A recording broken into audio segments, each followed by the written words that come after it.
A single dad and his daughter accidentally discover a crashed car during a storm.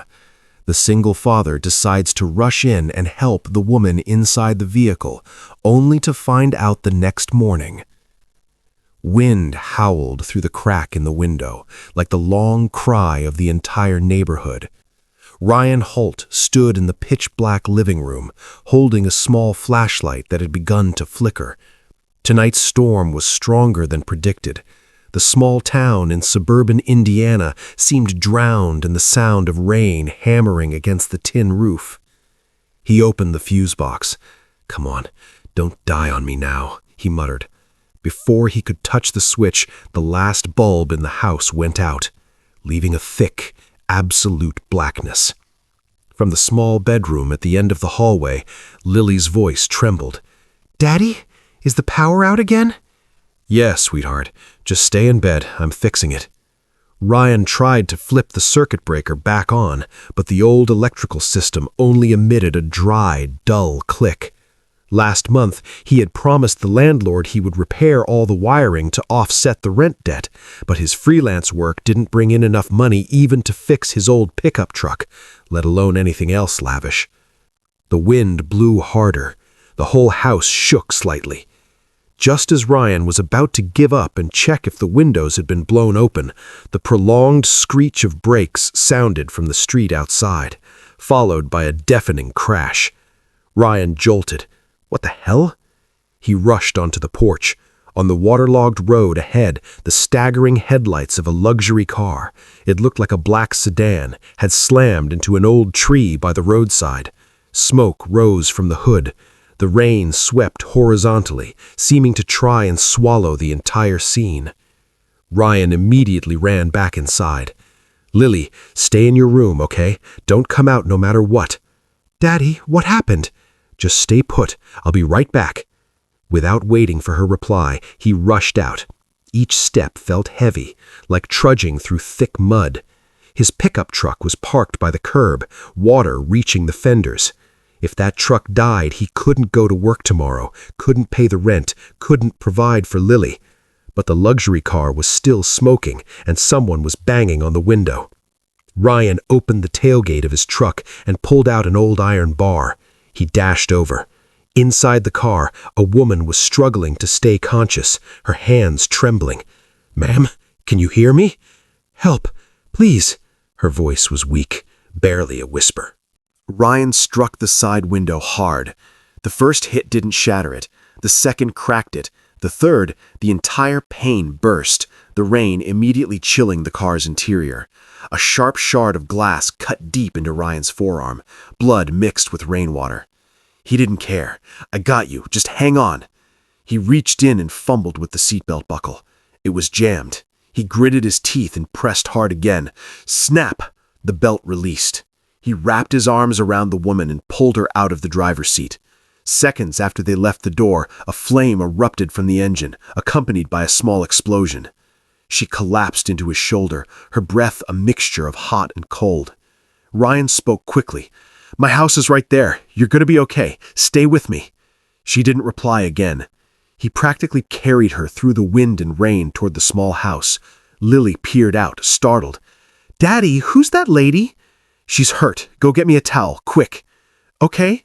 Ryan laid the woman on his bed, wrapping a thick blanket around her. The cold radiating from her body worried him.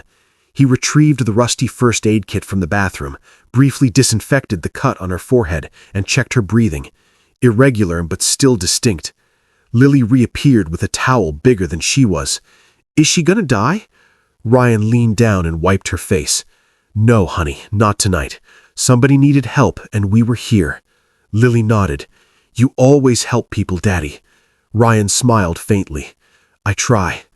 He tucked Lily back into her bed and returned to the living room. His hand throbbed from the cut, but he paid it no mind. The wind outside still howled, the storm still roared, but inside the house was the faint breathing of the strange woman he had just pulled back from the brink of death. Hours later, the storm subsided slightly. Ryan sat on the sofa, watching the woman's breathing and nursing the pain in his arm. He drifted off to sleep sometime during the early hours. Near dawn, as the last flash of lightning illuminated the window, the woman in the bedroom stirred faintly. Her eyelids lifted slowly, gazing vaguely at the silhouette of the man sitting against the wall, head bowed from exhaustion. She blinked, trying to recall something amidst the blinding void of the night before. His name, his face, or the sound of the storm. All three merged into a single dangerous and mysterious memory. And that gaze, dim yet sharp, was the starting point of every upheaval ahead. The morning after the storm, cold gray light filtered through the torn curtain, illuminating Ryan's small house. The smell of weak coffee he was brewing drifted lightly in the air. His arm still ached, but he tried to ignore it. He had been through far worse nights. Lily was still asleep. Ryan took the opportunity to tidy the kitchen, wiping away the streaks of rainwater left from the previous night. He was about to check on the woman in the bed. She had been unconscious since he brought her in, when he heard light footsteps. Ryan turned around. The woman was slowly emerging from the bedroom, her bare feet touching the cold wooden floor. Her slightly tangled hair fell to her shoulders. She was wearing his white shirt, the one he often wore to work, now loose and reaching almost to her thighs. They both froze for several seconds, unsure how to begin. Ryan spoke first. "Morning. You feeling okay?" She blinked, as if recalibrating everything that had happened. "I suppose I'm alive. That's a start." Her voice was hoarse but clear, not the sound of weakness, more like caution. Ryan nodded, avoiding looking at his shirt on her, feeling strange. "Your clothes were soaked. I didn't have anything else to put on you." She tugged lightly at the hem of the shirt. "It's fine. Better than freezing to death." A brief silence hung in the air. Then suddenly, bam, bam, bam. The knocking on the door was so violent the entire house shook. Ryan closed his eyes, cursing under his breath. Damn it, not today. He opened the door, and the landlord stood on the porch, pot-bellied, face red from the cold. "Ryan, I'm done waiting. You got till tomorrow. Rent or you're out. I'm changing the locks." Ryan clenched his jaw. "I told you I'm working on it." "Working on it don't pay the bills," the landlord cut him off. "Storm or no storm, I need money. Tomorrow, that's it." It all happened right in front of the woman in the shirt. She stood a few steps away, observing silently. When the door slammed shut, Ryan let out a heavy sigh, as if trying to conceal the shame radiating from his every breath. The woman looked at him. He seemed extremely pleasant. Ryan let out a short laugh, half exhaustion, half helplessness. "He's been threatening to kick us out for weeks." "Us?" "Me and my daughter, Lily." She nodded, seemingly recording the detail in her mind. Ryan poured more coffee. "You should probably call someone to pick you up. A friend, family, whoever." She looked at him, her eyes sharper than when she woke up. "You don't know who I am, do you?" Ryan frowned. "Should I?" She took a step closer, subtly adjusting the collar of his shirt. "I'm Veronica Chase." Ryan froze. "Like Chase Tech Industries?" "The very one." He was stunned for a second. The woman he had carried through the storm last night was the notorious CEO of a technology conglomerate. She continued, her voice level and composed. "So yes, I can call someone, and I appreciate what you did." Before Ryan could react, she opened the small leather purse hanging on the arm of the chair. Inside, she pulled out a thick wad of cash, clearly all $100 bills. She placed it on the table, very casually. "For last night, the trouble, your shirt, everything." The atmosphere in the room instantly changed. Ryan stared at the pile of money, then looked up. "You think that's why I helped you?" Veronica replied as if this were completely normal. "I'm compensating you appropriately, that's all." Ryan laughed faintly, but it was a cold laugh. "Oh, compensating. Wow, you really talk like a CEO." She frowned. "Is that a problem?" Ryan pushed the wad of cash back toward her. "A big one. I didn't save you from money. I saved you because you'd die otherwise. That's it." Veronica was silent for a few seconds. She looked down at the money, then back at Ryan. "Most people wouldn't refuse." "Well," Ryan said, his voice hardening, "I'm not most people." A dense silence settled between them. Finally, Veronica picked up the cash, folded it neatly, and put it back in her purse. No explanation, no apology, but her eyes flickered slightly, as if the exchange had left her unsure how to feel. She stood straighter, adjusting the hem of the shirt one last time. "My driver is on the way. Thank you for your hospitality." Ryan just nodded, avoiding her gaze. "Take care of yourself." She walked to the door. The cold morning wind blew in, carrying the scent of post-storm earth. Veronica paused for only half a second before stepping over the threshold, turning back for one final look at him. The moment was fleeting, but Ryan felt like she was assessing him in a different way, not as a poor man needing help, not as a stranger, but as a variable she didn't know how to handle. Then she left. The door closed gently, but to Ryan it echoed like the end of something that had nothing to do with him. He didn't know. That wasn't the end at all. It was the moment his life was about to be swept into a storm far greater than the one last night. Night fell over the small town faster than usual. Perhaps the previous night's storm still left a chilling resonance. Ryan was sitting at the kitchen table, attempting to stitch the cut on his hand with the thin first aid kit he kept for Lily. He winced as the needle pierced the tear. Every time he pulled the thread, his arm flared up, as if someone were squeezing the bone. The low rumble of an engine outside the window made him look up. Not a neighbor's car. The engine was smooth, expensive, definitely not belonging to this neighborhood. A sleek black SUV stopped right outside his porch. Ryan's heart pounded. What now? Two men got out. Both were wearing dark suits, their movements quick and resolute. There was no pleasant knock when they approached the door, just a hard, decisive rap, rap, rap. Ryan opened the door just a crack. "Can I help you?" The man in front spoke with an icy tone. "You're Ryan Holt?" "Who's asking?" The man behind him tilted his head, looking inside the house as if searching for someone.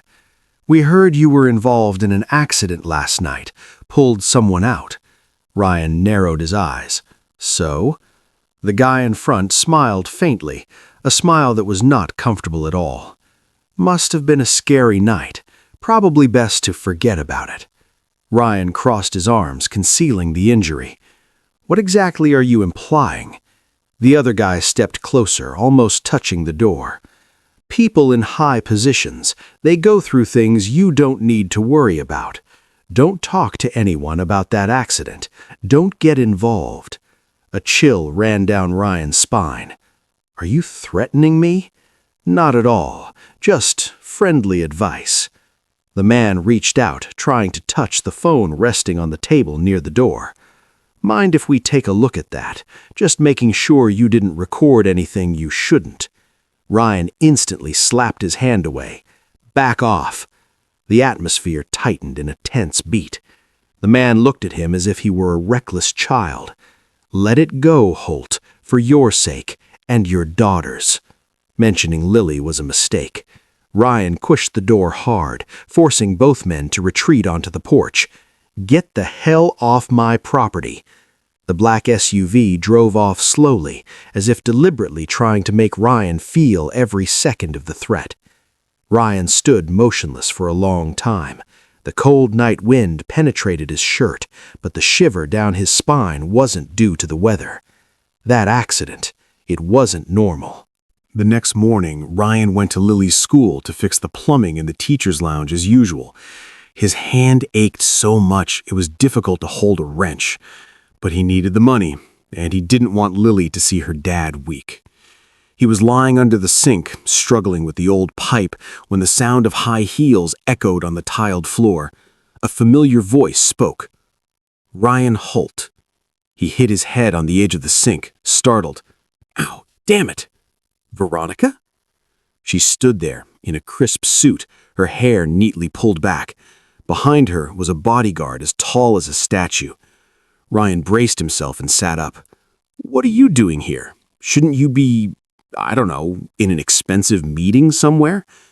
Veronica did not smile. "We need to talk." Ryan wiped his hands on his jeans. "If it's about the money again—" "It's not," she cut him off. "It's about last night. Something happened after I left." Ryan looked straight at her. "Two guys in a black SUV came to my house. They wanted my phone, told me to forget about the accident." Veronica's eyes flickered, a momentary flash of indignation. "I was afraid of that. Who are those people?" She didn't answer immediately. "People who think they can control everything." Ryan frowned. So the crash wasn't just bad weather? Veronica gripped her small handbag strap lightly. "I don't know yet, but I'm not letting anyone intimidate you." Before Ryan could react, a dizzy spell hit him. Everything spun. His infected arm throbbed as if pierced by hot needles. He reached for the edge of the sink, but slipped, collapsing onto the tiled floor. "Ryan!" Veronica rushed over, kneeling beside him. "Oh my God, your arm! Why didn't you go to a doctor?" He tried to speak. "Didn't have the money." The bodyguard immediately called the school nurse. Veronica held Ryan's head. Her voice trembled, losing control for the first time. "You saved my life, and you're sitting here infected because you can't afford a doctor? This is insane." Ryan breathed heavily. "Welcome to my life." In the nurse's office, as the nurse cleaned the wound, Veronica looked around the old room, then at Ryan's oil-stained clothes, the cheap first aid kit he always carried, the way he tried not to groan despite the pain making his lips pale. Her eyes softened for the first time. "I didn't know your situation was like this," she said quietly. Ryan shrugged. "Most people don't." A moment later, the nurse left. Veronica placed 2 pieces of paper on the table in front of him. Ryan looked down.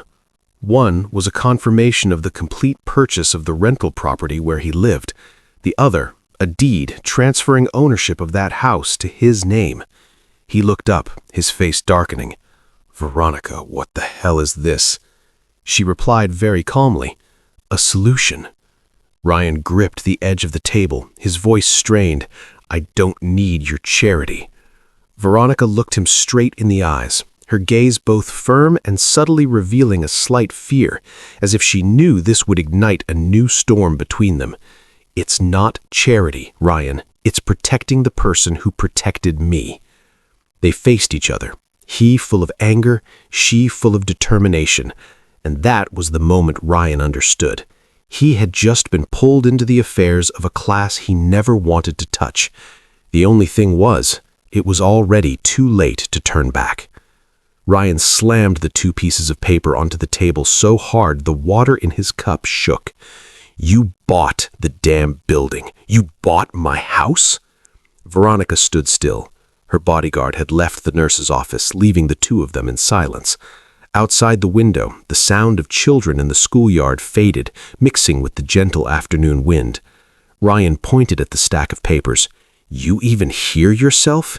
You can't just buy people's lives." Veronica took a deep breath, trying to keep her voice steady. "I didn't buy you. I was trying to help." "Help?" He gave a dry laugh.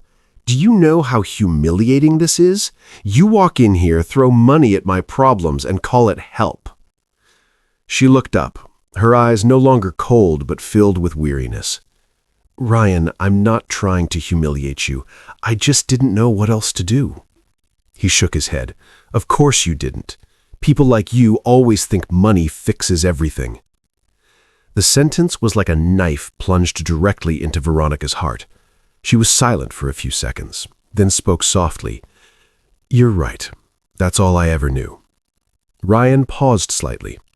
She walked closer to the table, pulling up a chair to sit across from him. Gone was the arrogant CEO demeanor. Only a woman remained, trying to untangle her feelings. "I grew up in foster care. Different homes, different faces every few months. You learn fast that no one does anything for free. If you want something, you trade. If you need safety, you give something back. That's how it works. Ryan was silent, his hand lightly gripping the water cup. By the time I was 18, she continued, her voice leveled but heavy, I had one rule: never owe anyone anything. I worked, studied, climbed. I built walls, not connections. Money became my language because it was the only thing people understood and never used to hurt me. She looked him straight in the eye. So when you pulled me out of that car, I didn't know how to say thank you except to pay you. That's how broken I am. The room was quiet. Only the slow ticking of the wall clock could be heard. Ryan sighed, his voice softer. You didn't have to do that. I wasn't expecting anything.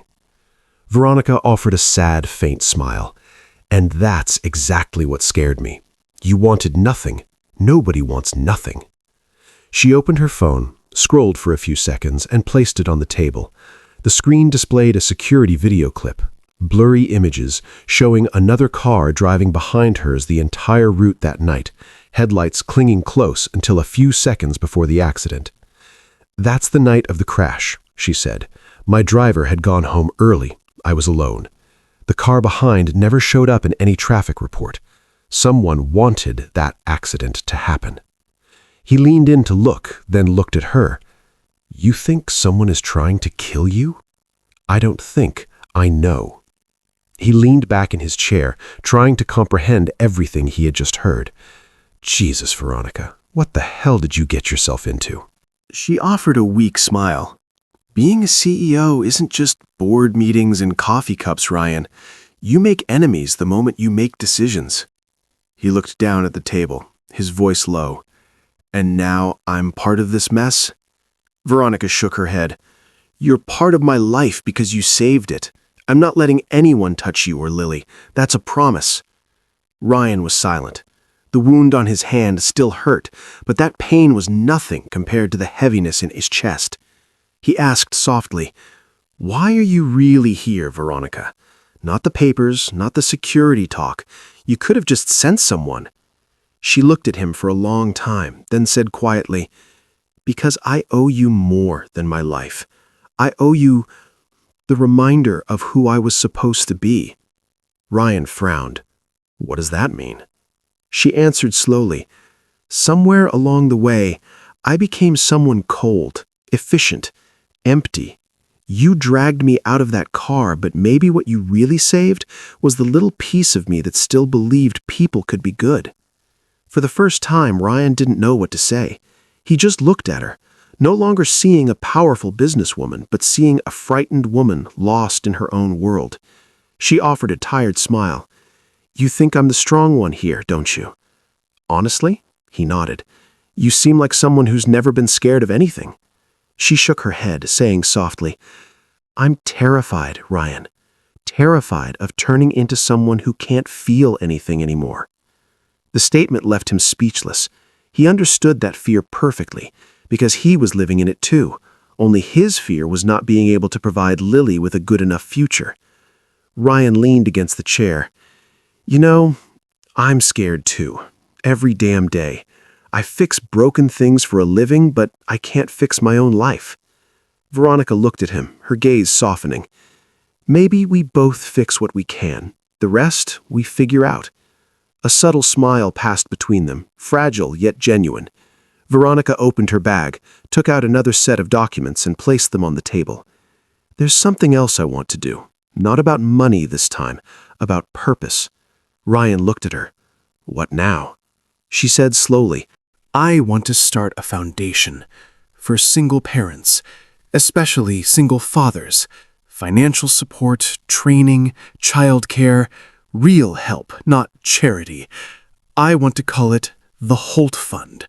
Ryan was astonished. You're naming it after me? Veronica nodded, smiling faintly. After the man who reminded me that kindness still exists. He laughed, somewhat embarrassed. That's a lot. Yeah, she replied, but for once, it feels right. They sat in silence for another moment. No more arguing, no more distance, just two people with two kinds of wounds, one physical, one emotional, and both learning to believe in goodness again. Outside, the wind rustled through the trees, gentle as the new breath of another life chapter. Ryan looked at her, saying softly, "Maybe this time we fix something that matters." Veronica smiled, her eyes warmer than ever. "Yeah, Ryan, maybe we do." 3 weeks after the Holt Fund was announced, the small town where Ryan lived was no longer peaceful. Tabloid newspapers, online blogs, YouTube videos, all were plastered with the same headlines. Rich CEO bribes her rescuer. Ryan Holt from hero to profiteer. Was Veronica Chase's accident real? Ryan sat in the kitchen, his phone ringing constantly. Half were reporters, the other half were strangers sending hateful messages. Lily sat at the dining table, silently drawing. She looked up, her voice small. "Daddy, are they mad at you?" Ryan forced a smile. "Nah, just people online who don't know the truth." "Are we in trouble?" "As long as we have pancakes tomorrow." Lily smiled faintly, but her eyes were still full of worry. Outside, someone had taped a note to the door, "Gold Digger's House." Ryan tore it down, crumpling it. His hands were shaking, whether from anger or helplessness he couldn't tell. That afternoon, Veronica drove over. She stepped into the house with a look that was no longer that of a CEO, tired yet still tough. Ryan stood on the porch, his voice dry. "You shouldn't be here. People already think you're paying me to play the hero." Veronica replied immediately, "I don't care what they think." "Well, I do. My daughter does." He pointed towards the window, where Lily was looking out. "Do you know what it's like explaining to a 7-year-old why people hate her dad for being kind?" Veronica was silent for a few seconds, then said quietly, "This will pass." Ryan shook his head. "No, it won't.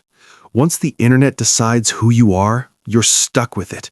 I'm done. I'm out of the project." His voice was choked but resolute. Veronica stepped closer, her eyes blazing with the cold determination he once disliked, but this time it was mixed with fear. "If you quit, they win." Ryan snarled. "What's that supposed to mean?" "It means the next guy who saves someone won't dare to do it unless he gets paid. It means people like us, people who still believe in decency, lose." He looked at her, saying nothing. She moved closer, her voice lowered. "You told me not to run when things got hard. I'm saying the same thing to you now." The statement left Ryan speechless. He turned away, breathing hard. "You always know how to make staying sound like a damn moral lesson." Veronica smiled faintly. "That's because you're worth the fight." 3 days later, the convention center downtown was ablaze with flashlights, the official launch of the Holt Fund. Ryan only came because Veronica begged him to. He wore a rented suit, his shoes a half-size too small, feeling utterly out of place among the gleaming tuxedos. He intended to sit in the back row, but unexpectedly his name was on the main guest list. Veronica walked onto the stage, her hair neatly pinned up, her voice clear and strong through the microphone. "This fund is not about charity. It's about giving dignity back to the people who never stopped working, even when the world stopped believing in them." Applause erupted. Then she continued, her voice suddenly softening. "And there's someone here tonight who taught me that lesson." Veronica turned towards the audience. "Ryan Holt, would you join me on stage?" Ryan was stunned. He shook his head gently, but the spotlight was already focused on him. Lily, sitting near the front row, whispered softly, "Go, Daddy." He swallowed hard and walked onto the stage. Every camera lens pointed his way. Veronica handed him the microphone, her smile half encouraging, half apologetic. He took a deep breath. "I'm not good at speeches," he began, his voice slightly shaky. "I fix broken pipes, not people's attention spans." The audience chuckled faintly. He continued, "A while ago, I pulled a stranger out of a burning car. I didn't know her name, didn't care what she did. I just saw someone who needed help." He paused, looking down at Lily. But the truth is, she ended up saving me more than I saved her. The room fell silent. See, I was drowning too, just slower. Bills, rent, exhaustion. You start thinking that doing the right thing doesn't matter.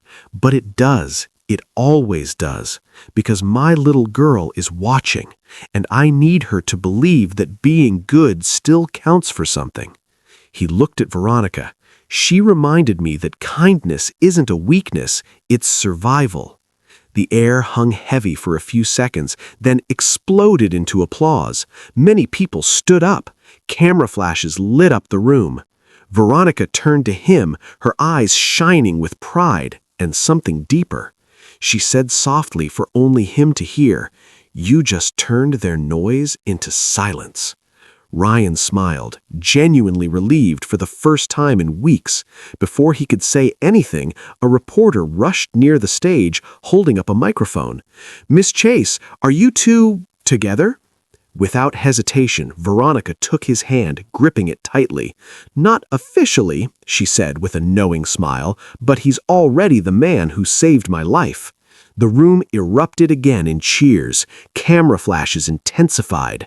Ryan turned to her, muttering, "You just made it worse, you know that." Veronica whispered back, "Or maybe better." They looked at each other, smiling genuinely amidst the media chaos.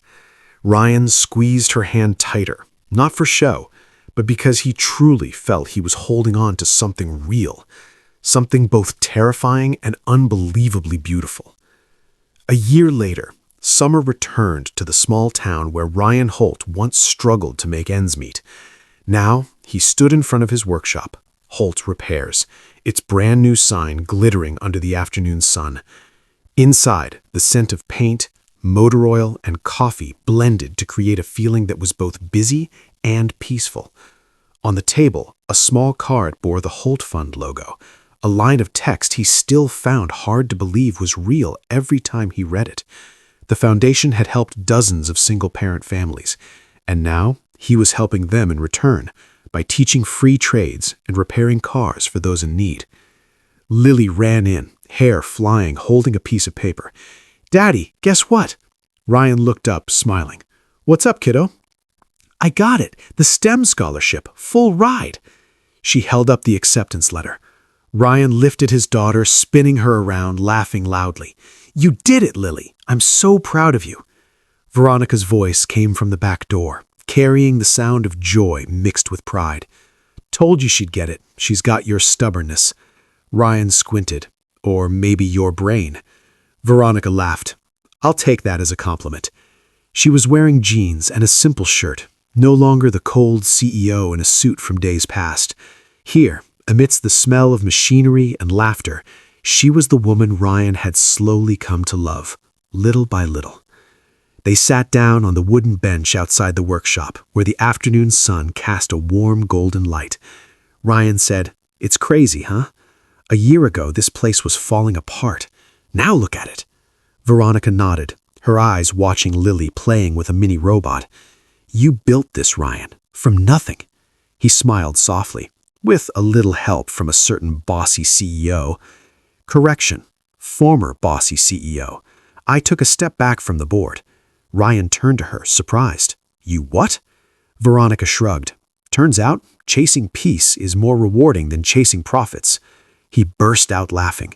"That's the most un-CEO thing I've ever heard you say. Guess you're rubbing off on me."